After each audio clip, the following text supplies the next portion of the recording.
ఆంధ్రప్రదేశ్‌లో మరికొన్ని రోజుల్లో సార్వత్రిక ఎన్నికలు జరగబోతూ ఉన్నాయి. అటు అధికార వైఎస్ఆర్ కాంగ్రెస్ పార్టీ, ఇటు తెలుగుదేశం పార్టీ నేతృత్వంలోని విపక్ష కూటమి ఎవరికి వాళ్ళ వ్యూహాలు రచించుకుంటూ ముందుకెళ్తున్నారు. అండ్ ఈ క్రమంలో ఒపీనియన్ పోల్స్ అని, గ్రౌండ్ లెవెల్ రిపోర్ట్స్ అని, గ్రౌండ్ లెవెల్ నుంచి తీసుకున్న సర్వేస్ అని, వివిధ సర్వే సంస్థలు ఇప్పటికే ప్రకటించినటువంటి ఫలితాల ప్రకారం అధికార వైఎస్ఆర్ కాంగ్రెస్ పార్టీ రెండోసారి అధికారాన్ని చేపట్టడం పక్కా అని చెప్పి ప్రకటించుకుంటూ వస్తూ ఉన్నాయి. అండ్ తాజాగా వాలంటీర్ల సమస్య రైజ్ అయిన తర్వాత వాలంటీర్లను ఇంటింటికి వెళ్ళి పింఛన్ ఇవ్వనీయకుండా తెలుగుదేశం పార్టీని అడ్డుకుంది అనే విషయం జనాల్లోకి కూడా బాగా బలంగా వెళ్ళిన తర్వాత దాన్ని ఓవర్కమ్ చేసుకోవడం కోసం చంద్రబాబు నాయుడు గారు పడుతున్న పాటలేంటో మనం చూసాం. ఏ నోటితోటైతే వాలంటీర్లను బూతులు తిట్టారు, అదే నోటితోటే వాలంటీర్లను ప్రశంసిస్తూ ఉండడాన్ని మనం చూస్తున్నాం.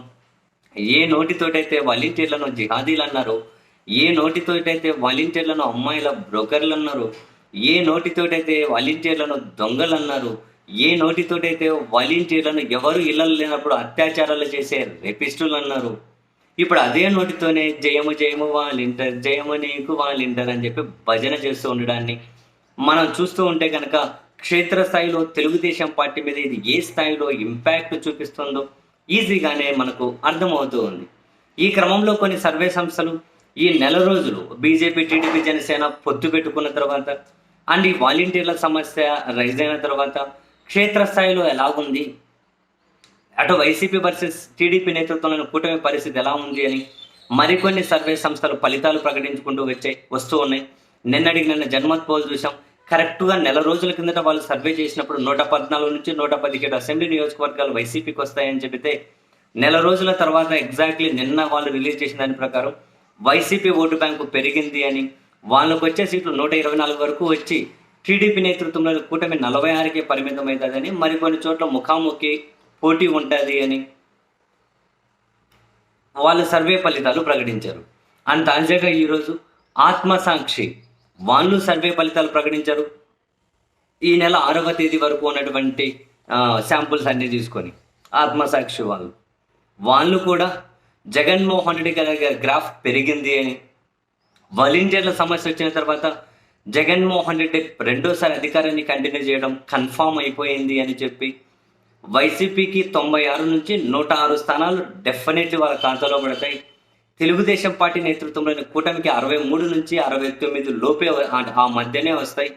మిగిలిన 16 చోట్ల ముఖాముఖి ఉన్న అందులో 10 స్థానాలలో వైసీపీకి క్లియర్ కట్గా ఎడ్జ్ ఉంది.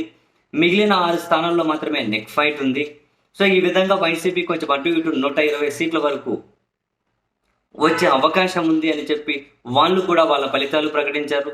గ్రామీణ ప్రాంతాల్లోనూ ఎస్టీ రిజర్వ్డ్ నియోజకవర్గాల్లోనూ వృద్ధులలోనూ మహిళల్లోనూ వైసీపీకి తిరుగులేని పట్టు ఉంది అని, ఇప్పుడు టీడీపీ నేతృత్వంలోని కూటమి ఎక్కడైతే కాసింత ప్రభావం చూపుతుంది అని చెప్పి వాళ్ళు భావిస్తూ ఉన్నారు.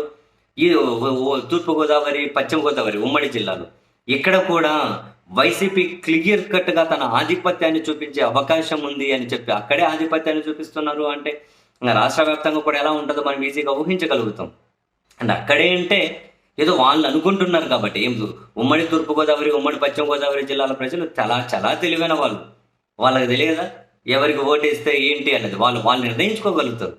మనమేమి పూర్తిగా కులం బేస్డే ఎవరిని నిందించలేం. ఒక కులం బేస్డే పూర్తిగా ఓట్లు ఇస్తే అంతకు మించిన మూర్ఖులు, అమాయకులు ఎవరు ఎక్కడ ఉండరు, అది వేరే విషయం. బట్ డెవలప్మెంట్ ఎవరికైనా ప్రాతిపదిక కావాలి. ఆ విషయాన్ని ఆ జిల్లా ప్రజలు ఎందుకు ఎవరైనా తెలుసుకోగలుగుతారు. సో అందుకని చెప్పి వాళ్ళు ఎక్కువ ఎక్స్పెక్టేషన్స్ పెట్టుకున్నారు కాబట్టి ప్రత్యేకించి మనం రెఫరెన్స్ తీసుకోవాల్సి వస్తుంది. అక్కడ కూడా వైసీపీనే పూర్తి ఆధిపత్యం చూపించే అవకాశం ఉందని చెప్పి ఆత్మసాక్షి సర్వే అండ్ మిగిలిన జిల్లాల వారీగా వాళ్ళు విశ్లేషించిన సో మరికొన్ని కూడా వైసీపీ ఇప్పుడు జగన్మోహన్ రెడ్డి గారి ఈ బస్సు యాత్ర జరిగే కొద్దీ నెక్స్ట్ నెల రోజుల్లో వైసీపీ గ్రాఫ్ అయితే చాలా క్లియర్ కట్గా పెరిగే సంకేతాలు కనిపిస్తున్నాయి అని.